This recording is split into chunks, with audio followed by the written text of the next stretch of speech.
ఆ టన్నెల్ మొత్తం కేసీఆర్ కూడా ఒక వీడియో వైరల్ అవుతున్నది. కేసీఆర్ టన్నెల్ కి సంబంధించి చాలా రిస్కీ ప్రాజెక్ట్ అని చెప్పేసి అసెంబ్లీలో ఇక్కడ అంటే కాళేశ్వరం రిస్కీ ప్రాజెక్టా?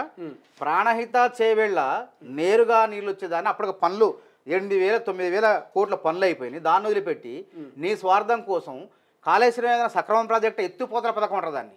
ఇడిదిప్పి ఇడెత్తిపోయాలి, అడిదిప్పి అడెత్తిపోయాలి. ఆ ఎత్తిపోతల పథకానికన్నా సంక్లిష్టమైందా? సంక్లిష్టం కానే కాదు. అది మనసుంటే మార్గం ఉంటుంది. ఆ మనసున్న మార్గం ద్వారానే 33 కిలోమీటర్ల మేర దొవ్వారు. ఇంకా 9 కిలోమీటర్లు దొవ్వాలి. ఆ 9 కిలోమీటర్లు మీరు 10 ఏళ్లలో చేసినట్లయితే ఈరోజు నల్గొండ జిల్లా, ఖమ్మం జిల్లా, పాలమూరు జిల్లా సస్యశ్యామలం అయ్యేదే. 3 లక్షల ఎకరాల ఆయకట్టుకు నీళ్ళు వచ్చేదే. అదేవిధంగా 516 ఫ్లోరైడ్ గ్రామాలకు ఫ్లోరైడ్ నీళ్లు కృష్ణా జలాలు అందే. వాళ్ళు ఫ్లోరైడ్ బారి నుంచి బయటపడేవాళ్లే. అట్లా కాకుండా నిర్లక్ష్యం చేసి నీ డబ్బులు మొత్తం, తెలంగాణ డబ్బులు మొత్తం కూడా మీ కమిషన్ల కోసం కాళేశ్వరానికి దగబెట్టేసి ఈ పాలమూరు రంగారెడ్డిజీ నిర్లక్ష్యం చేసి ఈ ఎస్ఎల్బీసీ నిర్లక్ష్యం చేయడం వల్ల ఈ ప్రమాదం జరిగింది. ఇలా ఆ తప్పు ఎక్కడ బయటపడుద్ది అని చెప్పేసి ఈ విధంగా ఎక్కిలి మాట్లాడుతున్నారు. కాంగ్రెస్ నాయకత్వాన్ని విమర్శిస్తున్నారు. మంత్రులు కష్టపడుతుంటే కోమటిరెడ్డి వెంకటరెడ్డి, తర్వాత ఉత్తమ్ కుమార్ రెడ్డి, జూపల్లి కృష్ణారావు బాధపడుతుంటే ఇవాళ వెకిలి మాట్లాడుతుంది. అంటే దమ్ముంటే మీ నాయన కేసీఆర్ గారిని ప్రతిపక్ష నాయకుడు కదా, టన్నెల్లో నడిపీగలవా? టన్నెల్లో నడిపీగలిసి దమ్ముందా అని అంటున్నా నేను.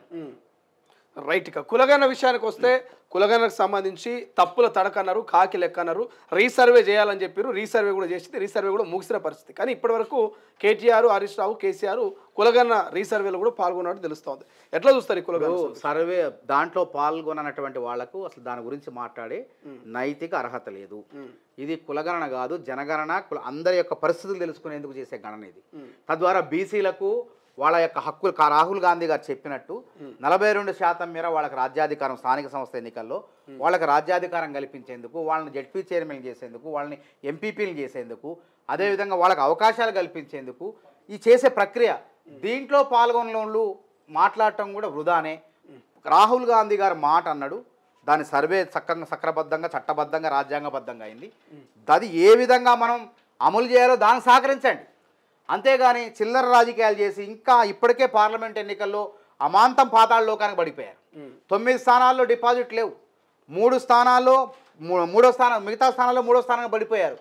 ఇక మీరే గ్రాడ్యుయేట్ ఎన్నికల్లో పోటీ చేయలేకపోయారు.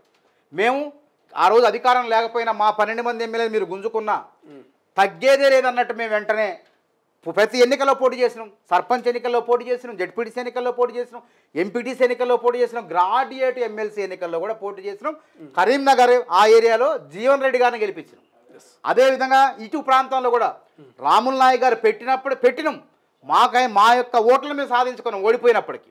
అది మా చరిత్ర. ఇవాళ మీకు పోటీ చేయని వాళ్ళు అసలు ఈ మాటలు ఎందుకు, చేతగాని మాటలు ఎందుకు మాట్లాడాలా? రైట్. ఇక నటరాజన్ మీనాక్షి ఎంట్రీ తోటి కాంగ్రెస్ పార్టీలో పలు మార్పులు, పెను ప్రమాదాలు, రకమైనటువంటి బాంబుడు పేలినటువంటి సంఘటనలు జరుగుతున్నటువంటి చర్చ సోషల్ మీడియాలో జరుగుతుంది. నిజంగా నటరాజన్ మీనాక్షి ఎంట్రీ తోటే కాంగ్రెస్లో రకమైనటువంటి మార్పులు చేర్పులు జరుగుతున్నాయి అనుకోవచ్చా? నిజంగా ఆమె మార్కు కనబడబోతుందా భవిష్యత్తులో? తప్పకుండా. మీనాక్షి నటరాజన్ గారు ఒక సామాన్యమైనటువంటి సాదాసీదా మనిషి. నేను ఏఐసిసి జనరల్ సెక్రటరీ, నేను సిడబ్ల్యూసి మెంబరు, నేను మాజీ ఎన్ఎస్ఏ అధ్యక్షురాలు అని చూడరు. మేము ఎన్ఎస్ఏలో ఉన్నప్పుడు, నేను 98లో పొన్నం ప్రభాకర్ గారు రాష్ట్ర అధ్యక్షుడు ఉన్నప్పుడు మీనాక్షి నటరాజన్ గారు జాతీయ అధ్యక్షురాలు.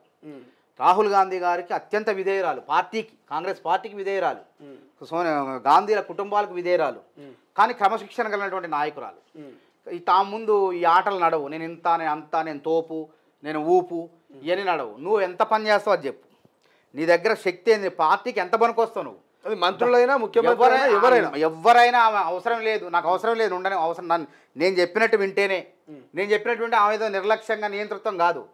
పనిచేసే కార్యకర్తలు అవకాశం. నిజంగానే ఎలక్షన్ ముందు వచ్చినట్టయితే నిజంగా మాలాంటి వాళ్ళకి అవకాశాలు వచ్చాయి. ఆర్గనైజేషన్ చిన్నప్పటి నుంచి మేము పార్టీలో ఉన్నాం కదా, ఎన్ఎస్ఏ యూత్ కాంగ్రెస్లో ఎవరైతే పనిచేస్తారో అట్లాంటి వాళ్ళకి అవకాశాలు వచ్చాయి. అట్లాంటి వాళ్ళు ఆ టైంలో లేకపోవటం మాలాంటి వాళ్ళకి కొంత ఇబ్బంది జరిగింది. సరే, ఇప్పటికైనా మించిపోలేదు. మీనాక్షి నటరాజన్ గారు లాంటి నాయకత్వం తెలంగాణలో పనిచేసే కార్యకర్తలకు, నిజమైనటువంటి కార్యకర్తలకు వరం. దానివల్ల పార్టీ కూడా సక్రమమైనటువంటి మార్గంలో ఉంటుంది. ప్రభుత్వానికి పార్టీ మధ్య వారధ లెక్క ఉంటారు వారు. అందరినీ సమన్వయం చేసుకొని సక్రమంగా పార్టీని ప్రజల్లోకి, ప్రభుత్వాన్ని, పార్టీని ప్రజల్లోకి తీసుకువెళ్తారనే నమ్మకం మాకుంది. Right. Thank you so much Manavatharao garu. Thank you for joining. ఇది ఓవరాల్గా ఎస్ఎల్బిసి సంఘటనకు సంబంధించి టన్నెల్కి సంబంధించి ప్రతిపక్షాలు విమర్శలు చేయడం కాదు, అవసరమైతే భరోసానివ్వండి, ప్రభుత్వానికి సలహాలు సూచనలు ఇవ్వండి తప్ప ఈ రకంగా ప్రభుత్వం మీద బురద జల్లే ప్రయత్నం చేయడం కానీ 9 రోజులుగా నిరంతరాయంగా మంత్రులు అక్కడ అధికారులు రెస్క్యూ టీమ్స్ కష్టపడుతుంటే సో మీరు ఎందుకు ఈ రకంగా బురద జల్లే ప్రయత్నం చేస్తున్నట్టు బీజేపీ ఇటు బీఆర్ఎస్ నాయకులకి గట్టి కౌంటర్ ఇచ్చే ప్రయత్నం చేశారు మానవతరాయ్. చూద్దాం ఏం జరగబోతుంది. టన్నెల్లో ఉన్నటువంటి 8 మంది కార్మికులు మరి ఇవాళ సాయంత్రం వరకు వాళ్ళు ప్రాణాలతో ఉండాలని అందరూ కోరుకున్నారు, బట్ ప్రాణాలతో లేరు అనేటువంటి అంశం జరుగుతోంది, చర్చ జరుగుతోంది. కాబట్టి ముఖ్యమంత్రి ఇవాళ టన్నెల్ దగ్గరికి పోతా ఉన్నాడు, వాళ్ళ డెడ్ బాడీలు తీసేందుకు సిద్ధమవుతా ఉన్నారు. ఇప్పటికే అంబులెన్సులు అక్కడ కావాల్సినటువంటి అన్ని రకాల వైద్య సదుపాయాలు ఏర్పాటు చేశారు. కాబట్టి చూద్దాం ఏం జరగబోతుంది, ఈ ఇష్యూ ఎక్కడి దాకా దారి తీయబోతుందని. ప్రపంచంలో ఏ మూల ఏ క్షణం ఏం జరుగుతుందో వేగంగా తెలుసుకోవడానికి తొలి వెలుగు వాట్సాప్ ఛానల్ని ఫాలో చేయండి.